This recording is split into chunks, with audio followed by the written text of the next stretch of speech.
peut-être d'abord sur le mot de la femme Mohamed.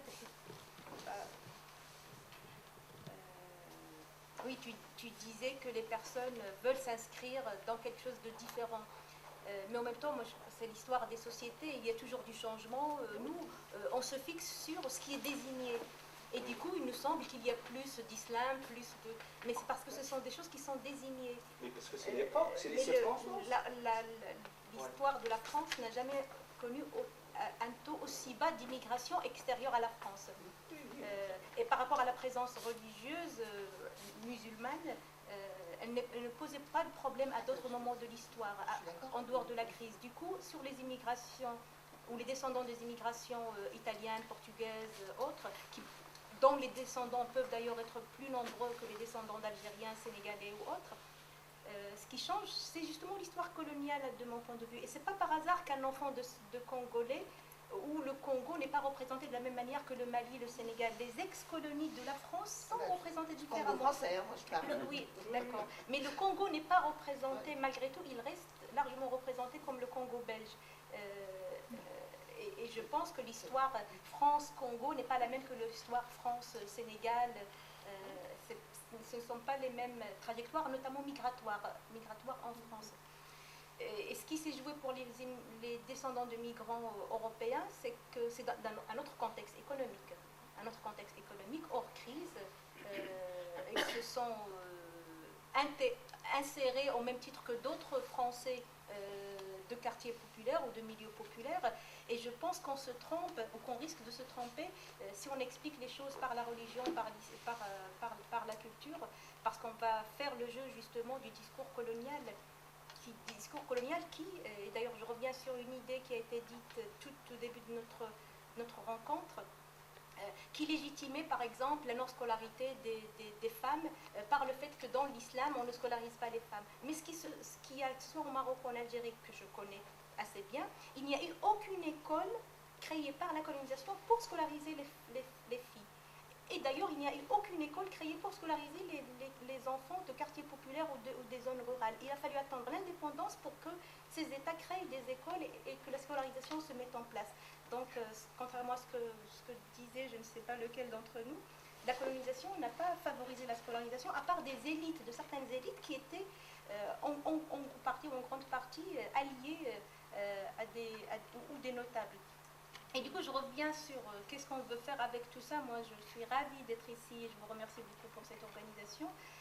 Et personnellement, ce qui m'intéresse le plus, c'est comment réfléchir à créer ou à participer à créer une meilleure écoute et une meilleure relation de confiance avec les habitantes des quartiers populaires. Comment justement ne pas être dans une interprétation élitiste, y compris dans une prise en compte d'une histoire uniquement élitiste, donc universaliste, oubliant les histoires familiales. L'histoire, voilà, quand on dit que oui, les jeunes ne connaissent pas leur histoire, bon, ça dépend quelle histoire. Est-ce que l'histoire des grands hommes ou les histoires régionales, les histoires familiales, ou quel type d'histoire. Et en tout cas, moi, ce qui m'intéresse le plus, c'est comment réfléchir à mieux écouter, mieux connaître et mieux créer une relation de confiance et donc repenser les relations, les mots et les actes qu'on pratique auprès d'habitants, habitantes des quartiers populaires ou désignés comme tels à Grenoble. Il y a Chadli. Excusez-moi, je garde mes lunettes parce que j'ai la vue fragile en ce moment, la lumière. Bon, je crois que là, il y a quand même des gens qui sont avertis. Je m'attendais à ce qu'il y ait des jeunes. Bon, je me suis dit, en tant que vieux, je vais essayer de témoigner parce que j'ai vécu quand même la période coloniale. J'étais enfant. Et on sait ce que c'est avant et après. On peut comparer. Puis je suis venu en France, parce que je suis binational de Tunisie et de France. Puis j'ai voyagé aussi dans d'autres pays qui étaient plus ou moins colonisateurs pour comparer aussi, pour voir ce qui s'est passé. Alors, qu'est-ce qu'on remarque? Que la colonisation à papa ancienne a cessé, entre guillemets, sauf qu'il y en a une encore. Hein. Et on n'en parle pas, parce que c'est tabou, parce que si on la dénonce, on a des problèmes, même pacifiquement. C'est la colonisation de la Palestine par Israël. C'est très très dur. C'est le dernier colonialisme, mais le plus dur qui soit. pour avoir été 2 fois en tant que militant des droits de l'homme. J'ai jamais vu ça. J'ai lu plein de choses sur le colonialisme. On a vécu, on a écouté des témoignages, des histoires. Mais ce qu'on a vu là-bas et ce qu'ont vu d'autres, ce n'est pas qu'un témoignage subjectif, c'est un parti pris uniquement parce qu'on a un peu la même culture, la même langue que les Palestiniens ou soi-disant donc les mêmes croyances et tout. Pas du tout, pas du tout. Humainement, c'est vraiment barbare, sous une étiquette démocratique et tout. Qu'est-ce que ça veut dire encore la France-Afrique aussi, en Afrique de l'Ouest? Est-ce la fin du colonialisme? Oui, colonialisme ancien, oui. Et quand on voit des gens comme Bolloré, ce qu'il a fait, avec l'aide de Sarkozy, par exemple, de l'armée française officielle, et qu'on voit que l'armée qui vient soutenir les régimes contre le terrorisme défend des lobbies, défend Areva, défend Total, etc. Et que la révolte, c'est qui? Ce sont des gens pauvres, des victimes. Donc aussi de tout ce qu'on veut, de la situation économique, environnementale et tout, qui n'ont pas eu autre chose que cette culture-là. Le progressisme, tout ce qu'on veut avant, les 2 mondes, la lutte entre le bloc de l'Est, de l'Ouest, ça avait généré une guerre froide. Soi-disant que le bloc de l'Est était pour l'indépendance, mais on a compris que c'était un autre impérialisme aussi qui se mettait en route. Et la preuve, la Chine, aujourd'hui, comment elle se comporte en Afrique, en frère aîné, soi-disant, tendre et tout, mais elle est là en concurrente contre les autres impérialismes. L'Afrique est très convoitée économiquement. En 2050, c'est une future puissance, mais tellement divisée, tellement réduite à néant, tellement exploitée, tellement tout ce qu'on veut, que c'est impossible. Et c'est pareil.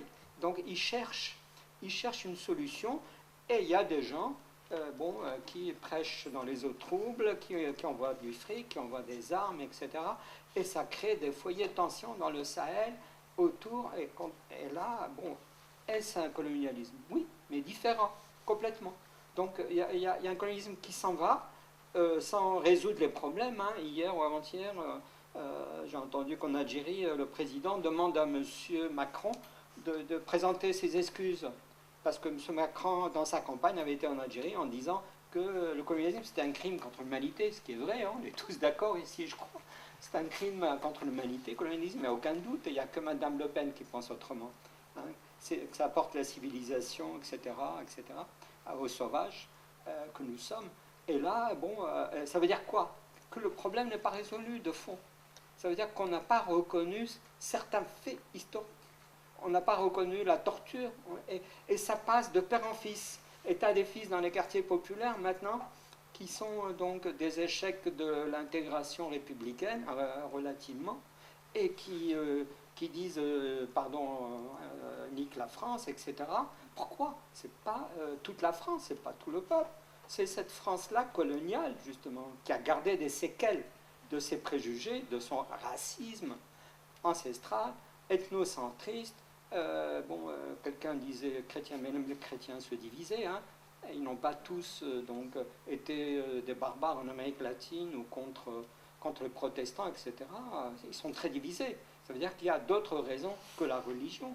Il y a des régions, donc aujourd'hui qui sont tiraillées entre l'islam, entre le christianisme en Afrique, dans les pays pauvres, etc. Et qui risquent de se faire la guerre, soi-disant, au nom de la religion, alors que c'est faux, complètement. En Afrique, donc en Centrafrique, dans d'autres trucs, c'est pas du tout résolu, complètement pas. Donc les gens bougent, ils n'ont pas d'espoir, les jeunes, il n'y a pas de boulot, et ils viennent en Europe. Et ils viennent, ils trouvent quoi? Il n'y a que la mafia qui, malheureusement, il n'y a pas de boulot, qui recrute, ou bien les groupes, les milices, etc., qui se servent, qui instrumentalisent le sacré, la religion. Et là, tu as des gens qui tombent dans le piège, surtout les jeunes, qui croient faire que c'est ça, il n'y a que ça comme lecture de la religion, et aller faire son devoir en Syrie ou en Irak, etc. Et puis ça fait vendre des armes, ça crée tout un business, et les gens qui manipulent, qui manœuvrent, et on n'arrête pas. On est en plein nouveau colonialisme, néo-colonialisme, donc économique, militaire, tout ce qu'on veut. On divise, etc. Voilà, et les gens, de grandes hypocrisies, les gens qui étaient mouillés jusqu'au cou dans le dogmatisme, qui utilisaient la religion, etc., qui sont alliés aux impérialistes, aujourd'hui, ils se présentent, ils veulent se faire une virginité.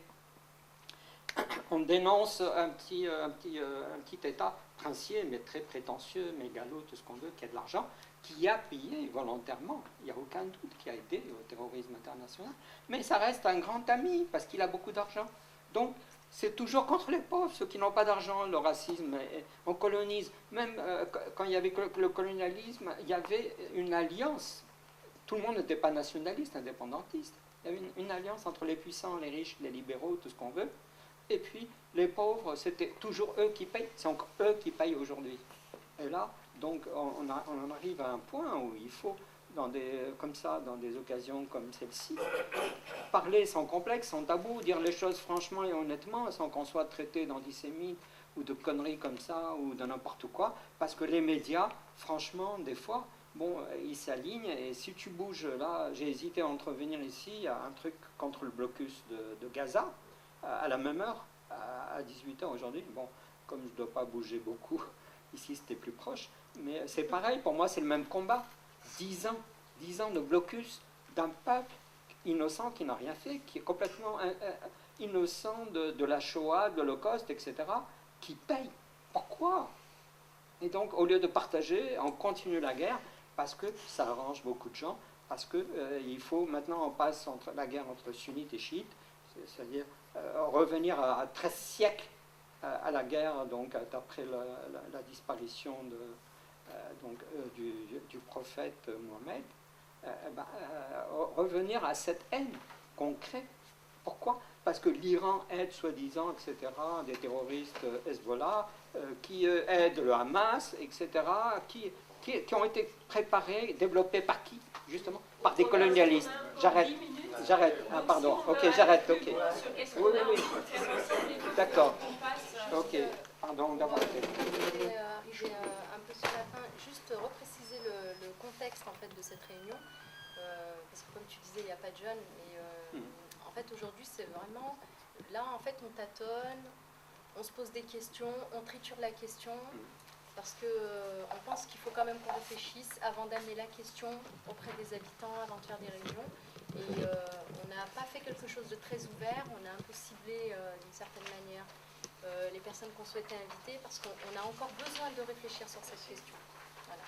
Mais on espère bien qu'après, dans l'année prochaine, puisque c'est un cycle qu'on voudrait mettre en place l'année prochaine, on espère bien travailler aussi avec les personnes qui sont avec les jeunes et qui travaillent avec les jeunes et qu'ils soient présents aussi dans les débats qu'on mènera. Voilà. C'est juste pour éclaircir.